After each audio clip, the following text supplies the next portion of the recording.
Bueno, hemos tenido dos segmentos bastante intensos e interesantes y continuamos en este tercer segmento de 2/3. Continuando con la pregunta. En este caso nos hacemos alusión al Tribunal Constitucional Plurinacional, quien declaró constitucional la pregunta para el referendo de febrero de 2016, también llamado 21F. La primera parte de la pregunta decía así: ¿usted está de acuerdo con la reforma del artículo 168 de la Constitución Política del Estado para que la presidenta o presidente y el vicepresidente o vicepresidenta del Estado puedan ser reelectas o reelectos por 2 veces de manera continua? El resultado del referendo fue negativo. En respuesta a la pregunta, la solicitud hecha mediante el recurso de acción de inconstitucionalidad abstracta, que es el tema de hoy en el programa, está desconociendo todo el proceso mencionado. Los magistrados del mismo Tribunal Constitucional que declaró constitucional el proceso del 21F pueden desconocer esa sentencia y la aplicación vinculante de su resultado. Quiero ir contigo, Iván, primero, por una respuesta más jurídica. Hay una sentencia constitucional que dice, y el relator es Osvaldo Valencia, dice: si la pregunta del referéndum es para que el presidente se reelija una sola vez más, es constitucional. Si se hace indefinidamente, significaría un cambio en la estructura constitucional y requiere una asamblea constituyente. Es decir, lo que ya adelantó el Tribunal Constitucional en su voto con la relatoría de Valencia es que ellos no pensarían que no se puede hacer una reelección indefinida. Y creo que es importante debatir esto. Este concepto de inaplicabilidad de la Constitución no significa, como se dijo, derogación de la Constitución o eliminación de la Constitución. Es un concepto jurídico que sí existe. No es un concepto jurídico que no pueda dar. Se ha dado en muchos tribunales a nivel internacional. Por determinadas circunstancias políticas, históricas, le doy la razón a Marcelo, político-económicas, por ejemplo la Agenda 2025, podría darse una aplicación a un caso concreto y a una persona con nombre y apellido. Eso es lo que se está debatiendo ahora. No se está debatiendo una reforma, porque eso sería asamblea constituyente, eso sería otra cosa. Lo que se está atacando, y con eso termino, en esta sentencia constitucional, en la anterior del 21F, en reforma se dijo una vez, no indefinida, y se habló de una reforma a la Constitución.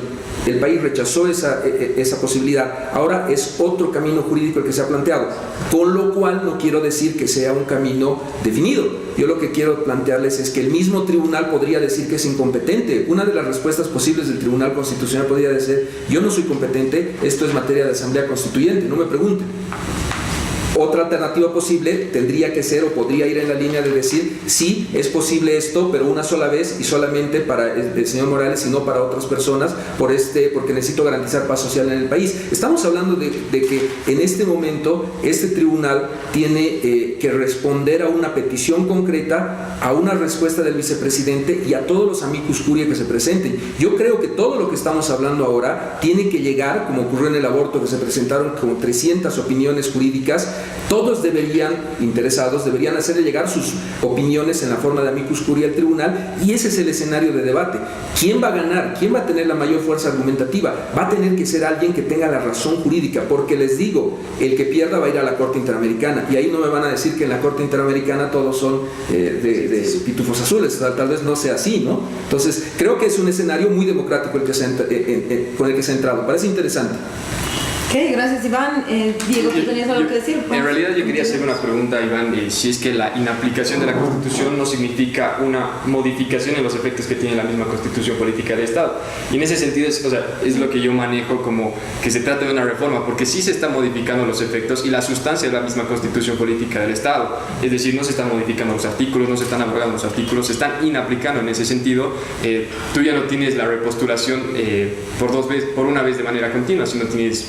te habilita el camino a tener muchas más, y eso significa según yo, una modificación en la esencia, en los efectos y en la Constitución política. Es que justamente por eso es la decisión del juez. El juez explica en la decisión, en toda la sentencia va a explicar el alcance. No va a tener que explicar, pero creo que vamos a entrar a un debate real con este ejemplo. En el tema del servicio militar, no se va a aplicar la Constitución, obligación de servicio militar para los testigos de Jehová. Bueno. Va a estar la Constitución vigente, pero no se va a aplicar a ese ciudadano. El testigo de Jehová no va a ir a prestar servicio militar. Eso es la inaplicación de la Constitución. Se mantiene vigente, pero para una persona concreta, en este caso Evo Morales, no se va a aplicar la prohibición. Evo Morales y de pronto otros, Rubén Costa, Revilla. Otras personas puede ser. Bueno, gracias. Vamos con tu intervención, entonces, continúa con... Yo creo que en realidad, ya habiendo explicado Iván esta concepción de la declaración que ha tenido el Tribunal Constitucional, yo difiero un poco por lo que ya había explicado, es que estas tienen carácter obligatorio y vinculante. Si bien no cabe recurso ulterior alguno en materia ordinaria, creo que es ya forzar mucho el intentar meter por vía constitucional una repostulación que ya se ha refrendado en el 21 de febrero del 2016. Y quiero leer por favor el tema. Adelante. Aquí tengo la declaración y el magistrado claramente decía: en consecuencia, la reforma parcial propuesta mediante la ley no afecta a la democracia ni atenta a los principios constitucionales, dado que la propuesta es clara y categórica por 2 veces consecutivas, es decir, con un límite constitucional. Y ahí yo quiero hacer hincapié. O sea, todo ejercicio, este derecho político que se alega tiene que tener un límite constitucional, y lo que el movimiento socialismo está planteando con este recurso abstracto de inconstitucionalidad es que no puede tener un límite. Entonces va directamente en contra de esta sentencia que tiene, carácter obligatorio. Y ahí a mí me preocupa bastante el tema de la seguridad jurídica, ¿no? O sea, el tribunal puede decir lo que quiera, ¿no? Y el tribunal entrante puede traer y decir no, entonces esto no era constitucional, y el siguiente va a ser lo mismo y lo mismo. Entonces, la jurisprudencia constitucional está, pues, se desordena totalmente. Gracias Diego. Estamos teniendo un debate interesante y bueno, entonces estamos diciendo que no estarían desconociendo realmente el 21F con lo que se está haciendo ahora en el Tribunal Constitucional, o si es que se acepta. Yo creo que sí se estaría desconociendo, incluso la declaración. Ok, perfecto. Vamos con Valeria, por favor. ¿Qué tienes tú que decir al respecto? Se va a desconocer lo que se ha hecho en el 21F del mismo Tribunal Constitucional al reconocer este recurso que se ha presentado ante el mismo órgano. En términos teóricos, la respuesta sencilla es no. El 21 de febrero se planteó una reforma constitucional. Hoy lo que se está haciendo se está solicitando la interpretación de la Constitución porque se identifica una controversia entre lo que manifiesta una ley y lo que dice el Pacto de San José de Costa Rica. Sin embargo, no tengo la intención de patear el tablero, pero creo que tenemos la obligación, en esa necesidad de hacer interlocución con la gente, de explicarle un poco más allá de lo leguleyo a la gente de qué se trata esto. Para mí eso es fundamental. De pronto es porque soy diputada y no sé, por ejemplo, no soy otra cosa, ¿no? Soy diputada. Pero para mí lo importante es decirle a la gente que el 2019 quienes van a decidir finalmente como último tribunal, si se quiere, somos los 10 millones de bolivianos en elecciones, es decir, los ciudadanos habilitados para votar en elecciones. No va a ser finalmente el Tribunal Constitucional, no va a ser finalmente el Movimiento al Socialismo u otro. Vamos a ser los bolivianos que en elecciones tengamos la posibilidad de decir sí, quiero que vaya Evo, o no quiero que vaya Evo. Y ahí está el reto más grande, creo, en este momento. El reto para la oposición. Pero volvamos a la pregunta, era así, es que este recurso está desconociendo lo que el mismo órgano había dictaminado para el 21 de febrero, ¿no? Y la población dijo claramente no queremos que sean reelectos 2 veces consecutivas. Yo creo que es mañoso querer juntar esos debates, porque evidentemente en términos jurídicos son 2 cosas muy distintas. ¿Por qué, Valeria? Porque el 21 de febrero se preguntó, reitero, lo voy a volver a decir, ya lo dije, se preguntó sobre una reforma. Hoy lo que se está haciendo es consultarle a la instancia adecuada, a la instancia que establece la Constitución Política del Estado respecto a la interpretación. Y finalmente lo que queremos, ¿qué queremos los diputados del MAS? ¿Por qué hemos planteado esta acción? Porque queremos que nuestro mejor hombre, así lo consideramos, nuestros 2 mejores hombres, vayan a la papeleta del 2019 y sean los bolivianos quienes decidan si va a ser o no va a ser presidente de ahí para adelante 5 años más Evo acompañado de Álvaro. Lo que yo no me voy a cansar de decir, lo voy a decir hasta el cansancio, es que el verdadero problema no está en una interpretación leguleya del asunto. El verdadero problema está en la incapacidad que tiene la oposición de presentar un candidato, lo dijo Pepe Pomacuzzi, cuando los resultados del 21 de febrero. El verdadero problema es que ningún candidato de la oposición le va a ganar a Evo. Y eso está absolutamente claro. Nosotros, desde el Movimiento al Socialismo, sabemos que con otro candidato, incluso capaz se va a ir a una segunda vuelta. Pero sabemos nosotros y sabe la oposición que a Evo no le gana nadie en elecciones, porque no hay quien haya logrado tantas cosas para el país en términos de agenda, porque no hay quien haya logrado tanta identificación con la gente. Gracias, Valeria. Yo creo que en realidad... Esperamos que terminemos con Marcelo y continuamos con el... Sí. Vamos, Marcelo, ¿qué es tu opinión? Yo tengo un punto de vista y luego quizá más bien una pregunta más para Valeria, que tiene que ver justamente con este punto. En términos estrictamente legales, claro, podemos decir hay dos interpretaciones. Una es la del referéndum, que es una cuestión política meramente, y esta otra que es una consulta jurídica meramente, ¿no? Entonces ahí estamos debatiéndonos, creo yo, en esos dos planos, ¿no? Ahora,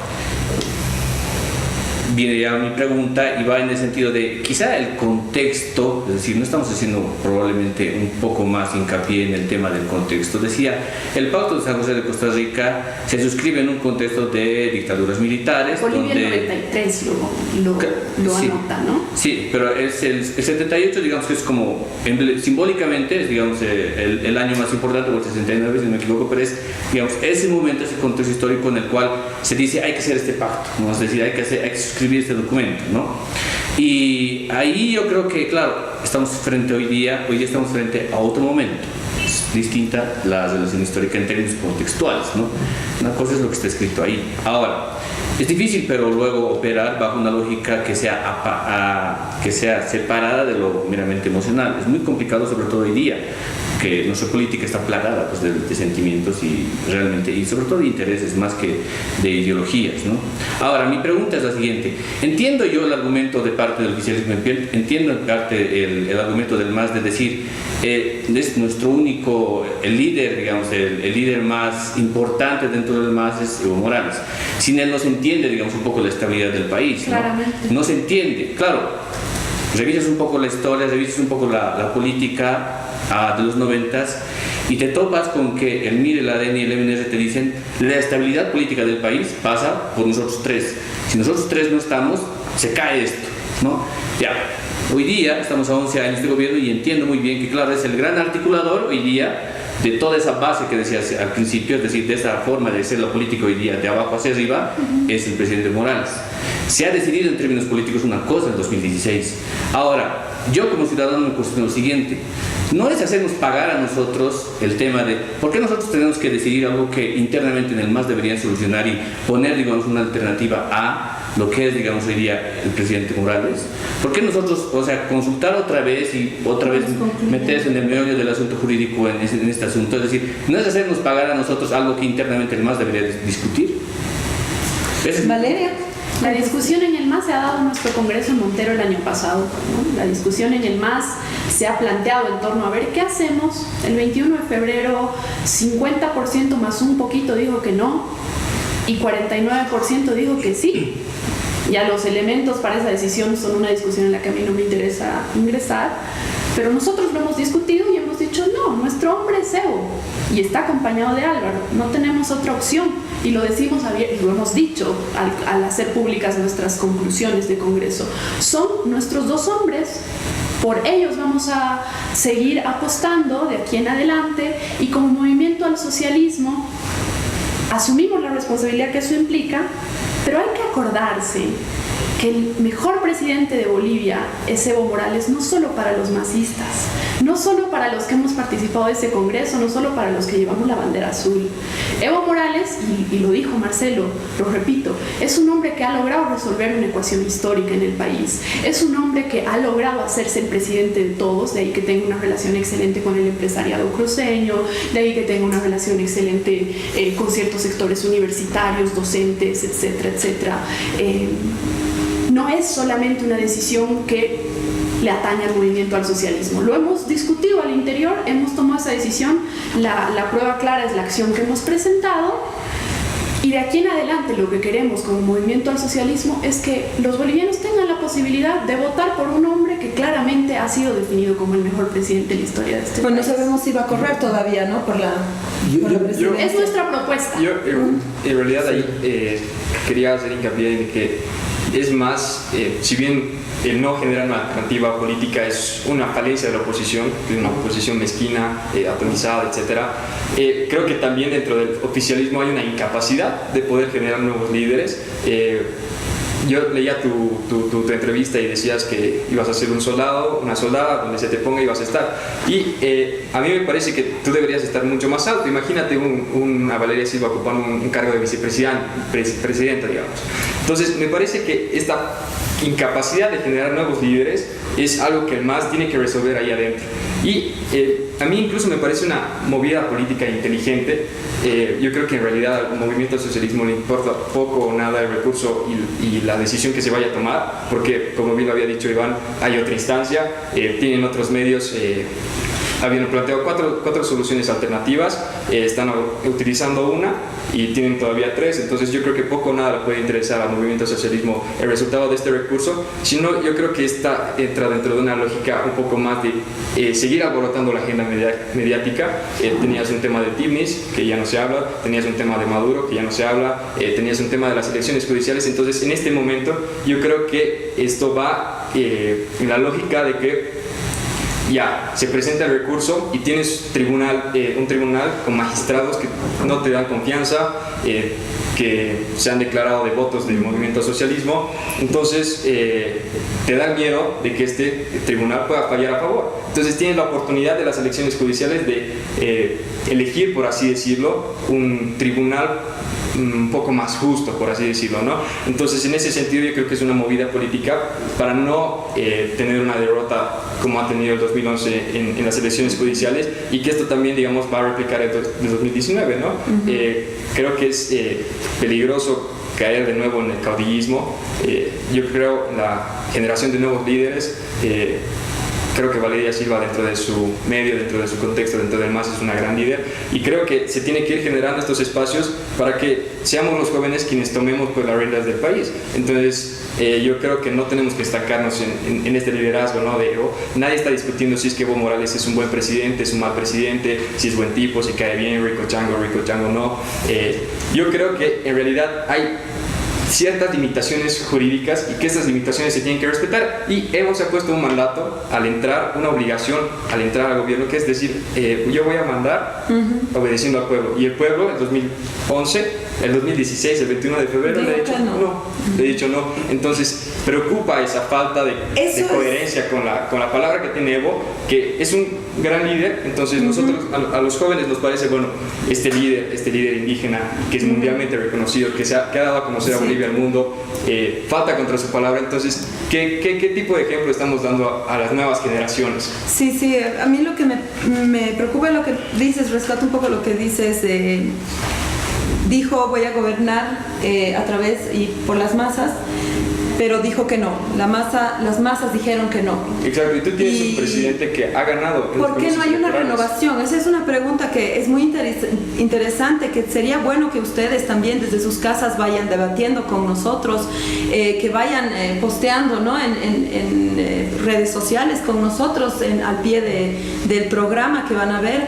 Por favor, ustedes están invitados también a responder esto, ¿no? ¿Por qué es que no hay renovación desde dentro? Si es que la población ha dicho que no quiere ese mismo liderazgo, pero lo dejo pendiente para que ustedes lo vayan desarrollando. Iván, por favor. No, solo para cerrar el tema era que el debate que se está planteando tiene ese escalamiento, ¿no? Presentas el tema al tribunal, puede que tengas que ir a la comisión o a la corte. Valeria plantea un elemento político más. Igual, si yo no estoy de acuerdo, no voto por Evo Morales. Pues eso es un tema que en democracia parece interesante, pero hay una pregunta de fondo que has planteado.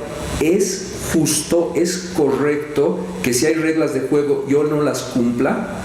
Esa es la pregunta que tiene que responder el Tribunal Constitucional. No tiene que ser ni tú ni Valeria, tiene que ser el tribunal, y ustedes tienen que llevarle los argumentos al tribunal para que defina. Yo sigo volviendo al punto. Hemos debatido muchos temas pero donde se va a poner la decisión final es en la firma de, en este caso, 4 magistrados del Tribunal Constitucional Boliviano ahora.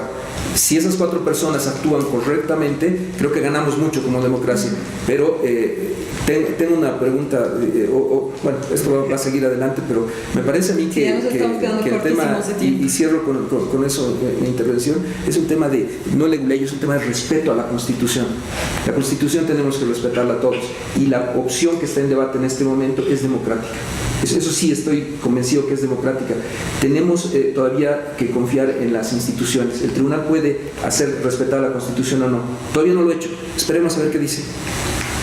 Bueno, rápidamente les agradezco muchísimo a todos, ha sido un placer estar aquí con ustedes y tengo una última pregunta que quisiera que también ustedes vayan respondiendo junto a la otra, ¿no? El nuevo TCP, y quiero que respondan sí, no o paso, rápidamente, nada más, ¿no? El nuevo TCP, Tribunal Constitucional Plurinacional, que se elige el 3 de diciembre, ¿podría revisar la sentencia si se habilita la reelección del presidente Morales? Sí. Sí. Paso. Muchas gracias, así terminamos el programa y esperamos sus comentarios. Hasta otra.